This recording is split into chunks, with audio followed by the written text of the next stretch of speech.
మనం చాలా మంది ఉంటాం, చాలా మంది ఆలోచిస్తాం, కానీ కొంతమంది ఆ విధంగా ఆలోచించగలుగుతారు.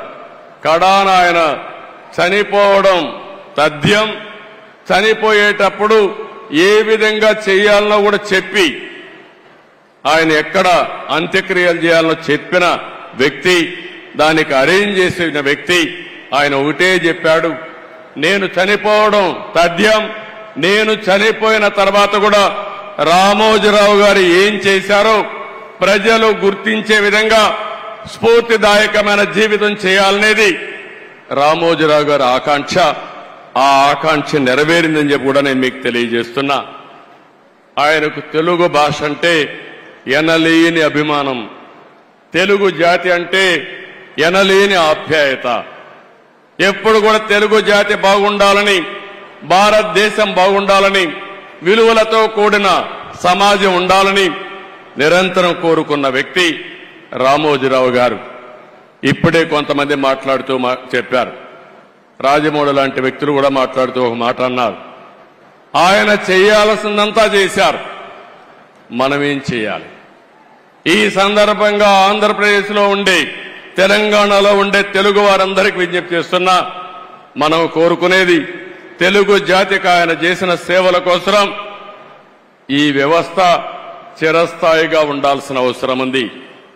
ఈ లెగసీని కంటిన్యూ చేయాల్సిన అవసరం ఉంది.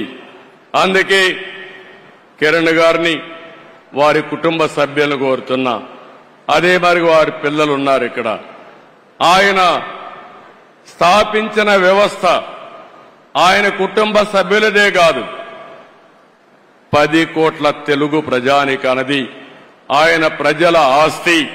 అలాంటి ఆయన స్థాపించిన వ్యవస్థల్ని భావితరాలకు అందించే బాధ్యత వారు తీసుకుంటే, మనందరం కలిసి ఆయన స్ఫూర్తి ఎల్లప్పుడూ తెలుగు జాతిలో ఉండే విధంగా మనం ఆలోచించాల్సిన అవసరం ఉంది. ఎన్టీ రామారావు గారికి కూడా భారత రత్న ఇవ్వాలని చెప్పి మనం ఎప్పటి నుంచో పోరాడుతున్నాం. అదే సమయంలో రామోజీరావు గారికి కూడా భారత రత్న సాధించడం మనందరి బాధ్యత. ఒక పక్క ఎన్టీ రామారావు గారు, ఒక పక్క రామోజీరావు గారు, ఇద్దరికి ఇద్దరే అలాంటి మహానాయకులకి, యుగ పురుషులకి మనం నివాళులర్పించడం అంటే ఇలాంటి కార్యక్రమంలో భాగస్వాములు కావడమేనని చెప్పి నేను మీకు తెలియజేస్తున్నాను.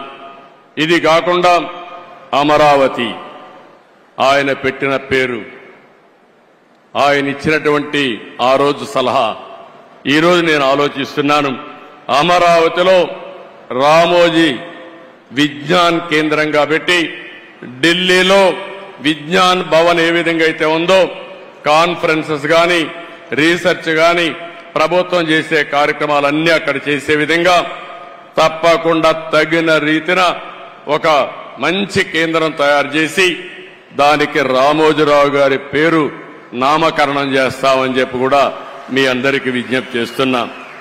అదే మాదిరిగా ఒక రోడ్డు కూడా రామోజీరావు గారి మార్గని, లేకుంటే మార్గమని ఒక రోడ్డు కోసం కూడా ఆయన పేరు పెట్టడం. అదే మాదిరిగా విశాఖపట్నంలో ఆయన యొక్క జీవితాన్ని ప్రారంభించింది, మొట్టమొదటిసారిగా పేపర్ పెట్టింది. అందుకే విశాఖపట్నంలో చిత్రనగరి అని ఒక పేరు పెట్టి సినిమా షూటింగ్లు చేయడం కోసం ఇప్పుడే మిత్రుడు పవన్ కళ్యాణ్ గారితో మాట్లాడా. అక్కడ కూడా చిత్రనగర్ అని రామోజీరావు గారి పేరుతోనే పెడతాం, రామోజీ చిత్రనగర్ అని పెడతామని చెప్పి నేను మీకు తెలియజేస్తున్నా. ఇవి కొన్ని సూచనలు మాత్రం మీకు ఇస్తున్నా. ఆ మహనీయుడికి మనం నివాళులర్పించాలంటే ఆయన స్ఫూర్తిని భావితరాలకు అందించడమే. ఎంతో మంది పుడతాం, ఎంతో మంది చనిపోతాం, కానీ కొంతమంది మాత్రం చరిత్రలో ఉంటారు. అలాంటి చరిత్రలో చిరస్థాయిగా నిలిచిపోయే వ్యక్తి రామోజీరావు గారు. అలాంటి వ్యక్తి సంస్కరణ సభ చేయడం నా అదృష్టంగా నేను భావిస్తున్నాను. ఆ రోజు ఎన్టీ రామారావు గారు చనిపోయినప్పుడు మెమోరియల్ కట్టాం, ఎన్టీఆర్ మెమోరియల్ కట్టాం, అది శాశ్వతంగా ఉంది. ఈ రోజు రామోజీరావు గారికి కూడా అలాంటి గుర్తింపు ఇవ్వాల్సిన బాధ్యత మన మీద ఉంది. మీరు కూడా సజెషన్స్ ఇవ్వండి. తొందరలోనే వారి కుటుంబ సభ్యులతో కూడా మాట్లాడి ఆయనకు తగిన విధంగా గుర్తింపు ఉండే విధంగా ప్రజలు గుర్తుండే విధంగా చేస్తారని చెప్పి తెలియజేసుకుంటూ కుటుంబ సభ్యులందరికీ ప్రగాఢ సానుభూతి తెలియజేస్తూ వారు ధైర్యంగా ముందుకు పోయి లెగసీ కంటిన్యూ చేయాలని చెప్పి కోరుకుంటూ ఇంకొక పక్క ఆయన ఆత్మకు శాంతి కలగాలని భగవంతుని మరొక్కసారి ప్రార్థిస్తూ అందరికీ నమస్కారాలు. జై హింద్.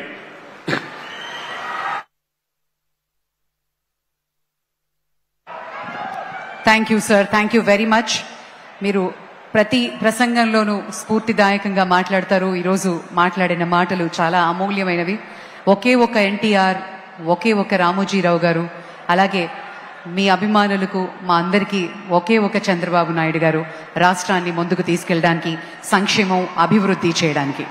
ఈ సందర్భాన మేడం శైలజా కిరణ్ గారి చేతుల మీదుగా రాష్ట్ర ప్రభుత్వానికి 10 కోట్ల చెక్ని అందించబోతున్నారు. As a part of Ramoji foundation corporate social responsibility ఇప్పటి వరకు 110 కోట్ల సిఎస్ఆర్ ప్రాజెక్ట్స్ ని చేపట్టడం జరిగింది. అటు తెలంగాణలో, ఆంధ్రాలో కూడా గ్రామాల్ని దత్తత తీసుకుని అక్కడ కావాల్సిన ఏర్పాట్లన్నీ చూస్తున్నటువంటి రామోజీ ఫౌండేషన్ ద్వారా rural development, social welfare activities, అలాగే old age homes, Ramoji academy of movies మరియు లక్ష్య అంటూ స్పోర్ట్స్ డెవలప్మెంట్ ఇనిషియేటివ్ కూడా తీసుకుంటున్నారు. మరి ఈ వేదిక మీద 10 కోట్ల చెక్ని రాష్ట్ర ప్రభుత్వానికి అందిస్తున్నారు రామోజీ ఫౌండేషన్ పక్షాన శైలజా కిరణ్ మరియు కుటుంబ